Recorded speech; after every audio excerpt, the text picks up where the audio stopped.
nuevamente agradecerles, darles las buenas tardes. Estamos concluyendo la primera parte de este día de la segunda reunión plenaria del Grupo Parlamentario de Morena, con la invitación que le hicimos a nuestro partido aliado, al Grupo Parlamentario del Partido del Trabajo y del Partido Verde Ecologista, para dar a conocer la propuesta conforme a lo que establece la ley orgánica y el reglamento del Congreso General, de la obligación que tenemos los grupos parlamentarios de presentar ante la mesa directiva nuestra agenda que pretendemos someter a consideración de la Junta y luego del Pleno de agenda legislativa.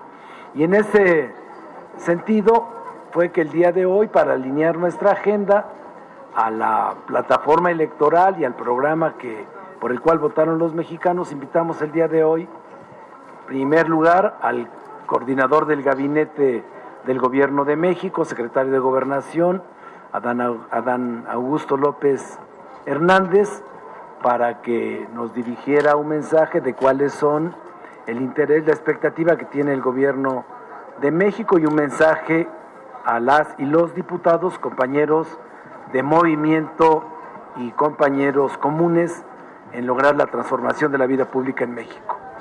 Invitamos al secretario de Relaciones Exteriores, al canciller Marcelo Ebrard, que salía a una misión diplomática al país de Colombia, para platicarnos sobre una evaluación general de la política exterior de México, sobre la reunión que se tuvo de la Cumbre de América del Norte con el presidente Biden y el presidente Trudeau, y tuvimos el día, ya para terminar, la reunión con el director de la Comisión Federal de Electricidad para puntualizar lo que hemos venido desarrollando como grupo parlamentario, nuestras asambleas informativas. Llevamos más de 107 asambleas en los diferentes distritos, 300 distritos del país. Ya llevamos un avance significativo, vamos a continuar. Nosotros tenemos programado terminar durante el mes de febrero nuestras asambleas informativas, tanto distritales, municipales, regionales y estatales, y también tuvimos una evaluación con él sobre la primera semana a la que convocó la Cámara de Diputados para los foros de Parlamento abierto en sus 3 formatos, en comisiones, en el canal del Congreso y en el seno de la Junta de Coordinación Política. Es lo que avanzamos el día de hoy, y estamos a sus órdenes, tanto la vicecoordinadora Aleida Lavés como el vicecoordinador diputado Leonel Godoy, para las preguntas que nos quisieran formular. Claro que sí. Margarita Nicolás, de Cadena Rosa. Margarita, a tus órdenes.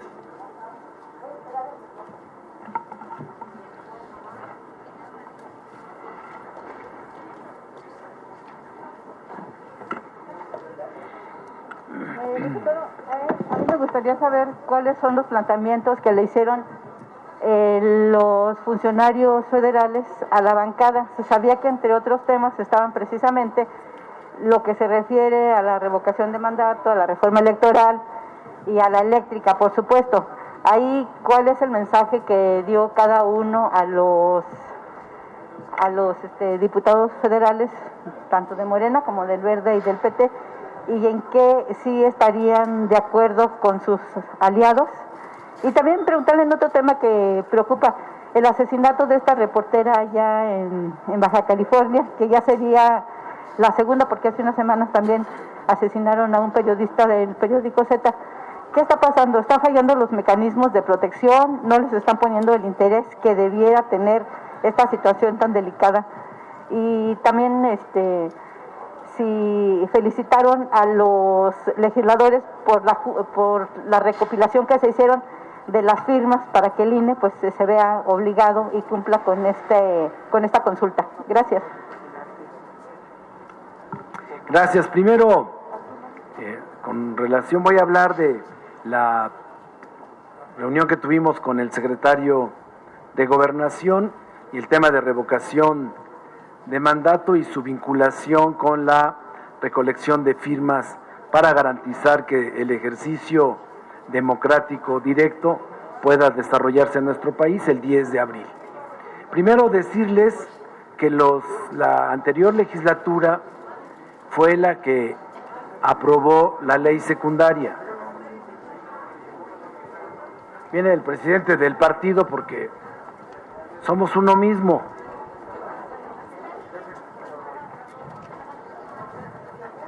Saludamos al presidente del partido, Mario Delgado. Nosotros somos, lo comentamos en la reunión, agentes políticos. Nos correspondió la aprobación de la ley secundaria para la revocación de mandato. Lo hicimos con la colegisladora y se estableció claramente en la ley, así lo hicimos la mayoría. Recuerden que se contó con la votación de la coalición Juntos Hacemos Historia para hacer posible este ejercicio de democracia directa. Establecimos nosotros mismos que quienes recolectaran la firma fueron los promoventes y sus auxiliares, que no participaran instituciones políticas, los partidos políticos, ni tampoco participaran los legisladores. Pero eso no quiere decir que los legisladores no garanticen el derecho a estar informados a los y a las mexicanas de esta ley y de este ejercicio de democracia directa. Por eso los diputados y todo el movimiento nos sumamos a promover la ley y a pedirle a los mexicanos que hicieran uso de ese derecho de presentar sus firmas y garantizar el número que establece la misma para que se pueda hacer este ejercicio de democracia directa. No olviden ustedes que en Morena, la esencia de Morena es el pueblo, que para nosotros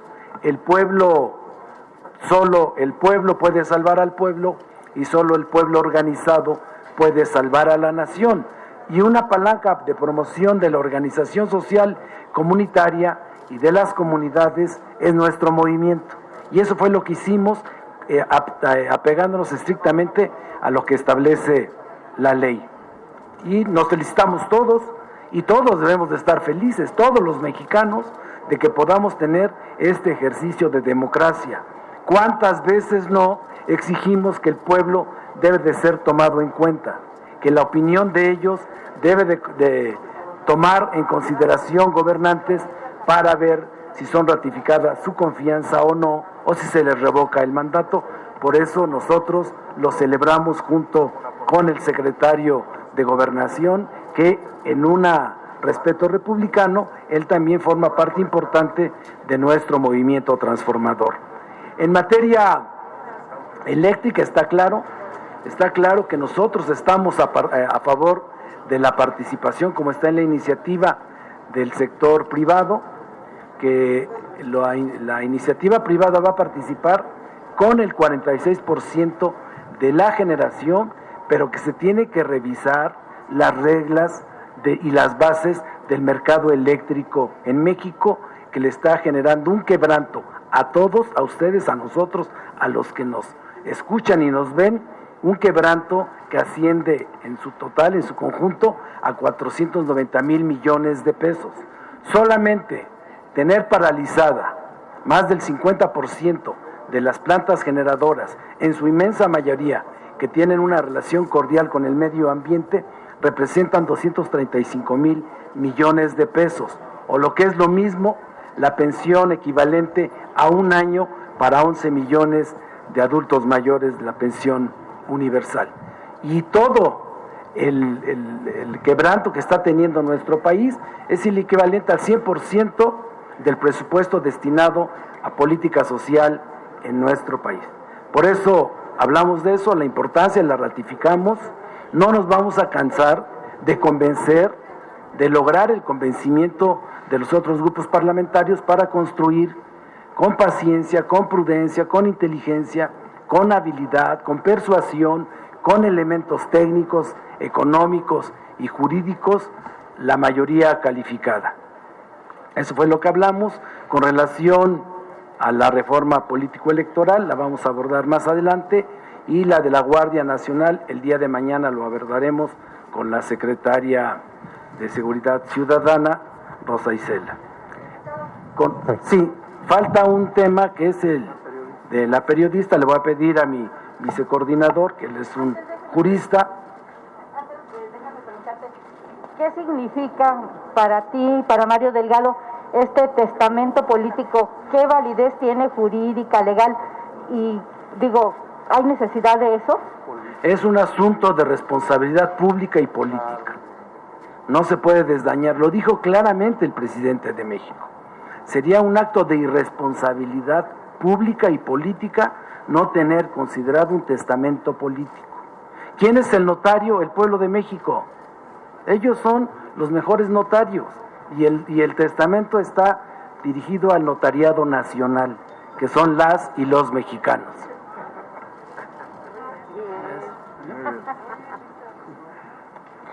Brevemente, el asunto de la periodista asesinada que condenamos el grupo parlamentario de Morena. Hoy en la mañana el presidente de la República se refirió a él y yo creo que es lo que pensamos cualquier mexicana y mexicano, que se debe de investigar hasta sus últimas consecuencias. Y como ya tenía un laudo favorable, esa ya la doy como una opinión como abogado, pues sus herederos tienen derecho a ese recurso económico que obtuvo el resultado favorable de esta demanda laboral que inició, pero creo que son temas diferentes. El tema penal, que se debe investigar hasta sus últimas consecuencias, y el laudo laboral, que sus deudos sean los que reciban esos beneficios. Ok. Maru Rojas. Mario Delgado, para hablar del testamento. Sí, claro. No, bueno, para agradecer primero que nada la invitación de las y los diputados a acompañarlos en esta reunión plenaria. Apenas vamos a reunirnos. Quiero felicitar a las y los diputados por estas asambleas informativas que han hecho en todo el país respecto de la reforma energética. Es muy importante que le ayuden al presidente, que le ayuden a nuestro movimiento a que la gente se entere cuál es el fondo de esta reforma y por qué es tan importante que sea aprobada. Y respecto de, bueno, y los saludo a ustedes, me da mucho gusto verlos, a todas y a todos. Margarita, hoy lo decía el presidente, no estamos viviendo cualquier gobierno, estamos viviendo una transformación nacional, transformación que fue anhelada por muchas generaciones y que muchas mexicanas y mexicanos lucharon y dieron su vida por tener un país más justo, democrático, donde se ponga por delante a quien más lo necesita. Y también está claro que hay las fuerzas conservadoras, la derecha, los que añoran el regreso de la corrupción, los nostálgicos de la corrupción, que quisieran detener esta transformación histórica. Por eso el reconocimiento que tiene el pueblo de México a un liderazgo de nuestro presidente que va más allá de ser un simple liderazgo político, tiene una dimensión mayor, como la mayoría de los mexicanos vemos a nuestro presidente, porque hace mucho que no teníamos un presidente con esta autoridad moral, con esta estatura política, con estos valores, con estos principios, con esta fuerza que está llevando a cambiar a nuestro país. Por eso me parece muy afortunado, que marca incluso diferencia en ello. Es decir, tengo un testamento que es un referente de cómo debe garantizarse la continuidad de esta transformación. Y quienes participamos en este movimiento, pues tenemos que hacernos responsables de cómo asegurar la continuidad de esa transformación. Y bueno, es algo que el presidente ha decidido, pero que sabemos que no va a ser necesario, porque tenemos presidente para rato, para muchos años, y su legado nos va a durar varias generaciones. Maru Rojas, de Radio Fórmula. vemos aquí a varios liderazgos, pero a ustedes dos igual, Ignacio Mier y Mario Delgado. ¿Qué alcances tiene este testamento? ¿Nombres, instrucciones? ¿Los obliga a quien quede en el poder a actuar de tal forma? Y el tema de Mario Delgado... Como todos los testamentos, ¿sabe cuándo se tiene que abrir? El tema de Mario Delgado en esta plenaria es también la estrategia para la revocación de mandato. Hay una estrategia de Morena para hacer, para el día de la revocación actuar de cierta forma, estrategia en cuanto a llevar gente a las mesas, ¿qué es esa estrategia, güey? La estrategia es la revolución de las conciencias, porque esa es nuestra gran apuesta. Ahí radica el fondo de esta transformación, el cambio de mentalidad del pueblo de México. Pero mira lo que está pasando en el país. Fueron casi 11 millones de firmas, ciudadanos organizados, que dijeron: nosotros queremos que se haga este ejercicio democrático, inédito, histórico en nuestro país.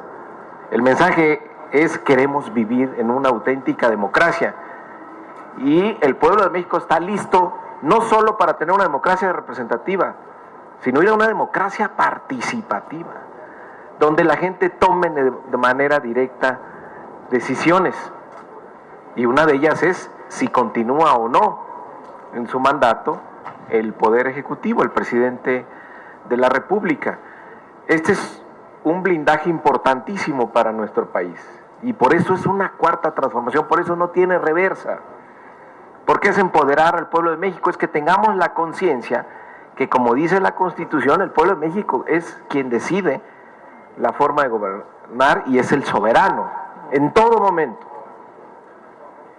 y eso nos genera un blindaje de que nunca más en el futuro tengamos presidentes que actúen en contra de la mayoría, presidentes ladrones, corruptos, asesinos, o que piensan que pueden gobernar por una camarilla en contra del pueblo. Por eso es importante, y por eso qué bueno que se manifestó la gente en 11 millones. Fíjense nada más, ¿cuántos 11 millones? ¿Saben cuántos votos sacó Acción Nacional en la elección federal pasada? Como 8.900.000. ¿Cuánto sacó el PRI? Casi alrededor, poco más de 8 millones. Es decir, más gente de la que votó por la derecha en la elección federal se organizó y de manera voluntaria le pidió al INE que quiere el ejercicio de revocación de mandato. Sin recursos, ¿eh? Ahí están los del INE que pobrecitos, para todos necesitan dinero. Y la gente está dando una lección de cómo va ya más allá de pues la visión que tiene la autoridad electoral, pues, son con todo respeto para los abarroteros, de pesos y centavos. Y por cierto, quiero anunciarles que le voy a pedir a los diputados y diputadas de nuestro movimiento, a nuestros grupos aliados, les traje un borrador de una iniciativa, porque ya no soy diputado, respetuosa sugerencia para modificar 2 artículos de la ley de partidos políticos. ¿Para qué? Para que podamos devolver de manera directa a la tesorería de la Federación, por parte de Morena, 547 millones de pesos a los que nos comprometimos devolver. Con esto llegaríamos a la cifra de los 800 millones de pesos que fue nuestro compromiso de devolver el 50% de la prerrogativa ordinaria, a pesar de que era año electoral. Entonces, vino aquí Lorenzo Córdoba a mentir, porque él sabía que nuestra programación financiera indicaba que íbamos a hacer la devolución, evidentemente a final de año, porque así organizamos nuestro gasto. Aquí vino a acusarnos de que no habíamos cumplido. Fuimos a entregarle el cheque una vez que tuvimos los recursos, y el Consejo General, sin ninguna ley de por medio, sin ninguna disposición más que un reglamento interno del INE, nos ha negado que hagamos esa devolución. Es decir, no quieren recibir el dinero y entregarlo a la tesorería, porque no tienen razón, están actuando otra vez de manera política y sesgada en contra de nuestro movimiento. Imagínense la contradicción, que un partido político quiera devolver recursos del pueblo, que son recursos públicos, porque no nos gusta el despilfarro en la política, porque pueden tener un mejor uso, porque sugerimos que el gobierno iba a necesitar recursos extraordinarios para garantizar la vacunación para todas y todos los mexicanos. Y estos señores se han opuesto sistemáticamente a que devolvamos dinero. Es que no tienen vergüenza. Entonces, con una modificación a 2 artículos a la ley de partidos políticos, podríamos nosotros devolver de manera directa de Morena a la tesorería de la Federación el monto que nos falta para cumplir, porque nosotros tenemos palabra y no se nos olvidan nuestros principios, y queremos devolver esos 547 millones de pesos. Morena siempre ha estado nos tocó aquí promover iniciativas, reformas constitucionales, para que la prerrogativa se disminuya a la mitad, los recursos de los partidos se vayan a la mitad. Nunca logramos transitar con esa reforma, pero nosotros en los hechos sí queremos cumplir. Gracias. Y ya nada más la última para el coordinador.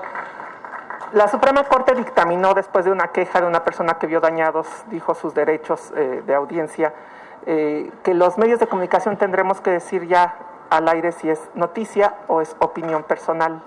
¿Esto todavía tiene que pasar por el Congreso o ya es una determinación de la Corte? Ya es determinación.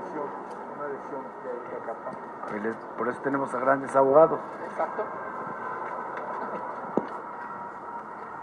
Bueno, las resoluciones de la Corte tienen 2 efectos. La primera, bueno, evidentemente que es definitiva, y la segunda es aplicable en sus términos, pero eso no es ninguna dificultad para que legislemos también en la materia. ¿Está bien? ¿Alguna otra pregunta? Karina García, de Expansión.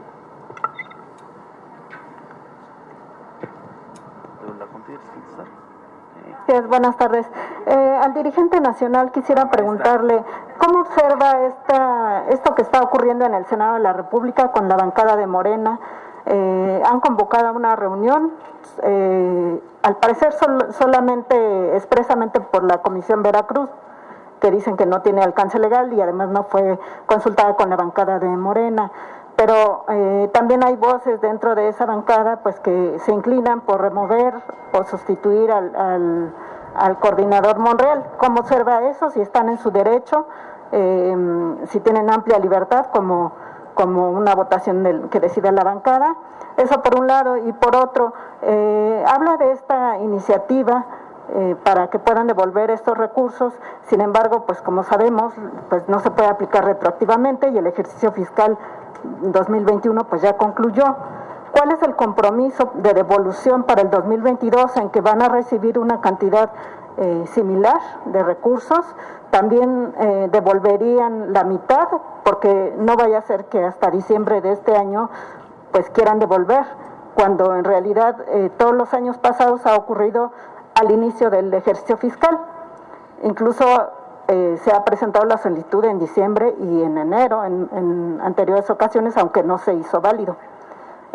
Son esas 2 preguntas. Sí, bueno, perdón, respecto al último, no tienes la información correcta. No JAYCO la presentó en diciembre de 2020 y no se hizo válido por todo el rejuego que hubo en la disputa. El tema de fondo es que no hay ninguna disposición legal para evitar esta devolución, son razones políticas las que llevan al INE, al Consejo General, a evitar, digamos, para hacernos quedar mal. Y la otra es, aunque ha concluido el ejercicio fiscal, hay el concepto de remanentes. Entonces, para nosotros son remanentes porque no los hemos gastado, y finalmente el ejercicio presupuestal de los partidos cierra hasta febrero, cuando se da los informes de fiscalización. Entonces, parte de lo que contempla la iniciativa es esta posibilidad, esta excepción que tengan directamente los partidos políticos de devolver recursos. O sea, fíjense la paradoja, estamos discutiendo en cómo devolver recursos, no cómo pedir más. ¿Sí, cómo? No, estamos renunciando a recursos públicos porque creemos que pueden tener un mejor destino. No nos gusta despilfarrar a nosotros recursos en la política. Para nosotros es más importante que al gobierno no le falten recursos para la compra de vacuna que nosotros andar desperdiciando los recursos en política. Y la otra, en respecto al Senado, el partido, según sus estatutos, la dirigencia del partido no tiene ninguna injerencia sobre las fracciones parlamentarias. Nosotros siempre hemos sido respetuosos y vamos a seguir siéndolo. Yo vengo aquí cuando me invitan y ahora me van a invitar a comer, ni el menú voy a pedir, así es lo que me den. Entonces, venimos, somos respetuosos, no nos metemos. Los diputados, los senadores, de manera libre se organizan y toman sus decisiones internas. Entonces, ¿estarán en libertad de decidir sobre la coordinación? Maxi Peláez. Toda la organización interna de las fracciones la toman entre ellos de manera democrática. El partido y la dirigencia no se meten en eso. ¿Y qué va a pasar con los 1,000 y tantos millones que van a recibir este año como Morena? ¿También van a devolver la mitad? O como le digo, no vaya a ser que a fin de año quieran... si tenemos esta reforma, pues ya nos va a salvar de la burocracia del INE y vamos a poder hacer las devoluciones ya de manera directa. Ajá, pero, a la tesorería, porque ellos no les dan. ¿Existe ese compromiso o para 2022 no? Es permanente, no, para nosotros es permanente. Morena no hace política a partir del dinero. Por eso tenemos esta forma diferente que nos enseñó el presidente de la República, que es con la gente. Lo dijo aquí muy bien el coordinador. ¿Cuál es la fuerza de Morena? El pueblo organizado. Entonces nosotros tenemos un contacto permanente con la ciudadanía, les llevamos el periódico Regeneración, caminamos casa por casa y eso no cuesta, eso es barato y eso hasta ahorita sigue siendo la forma más eficaz políticamente de conseguir victorias electorales y así nos vamos a mantener. Es una convicción de Morena el no despilfarrar recursos públicos cuando hay tantas necesidades. Y la otra pregunta tiene que ver con las alertas que han hecho algunos sectores sobre el proceso de revocación de mandato.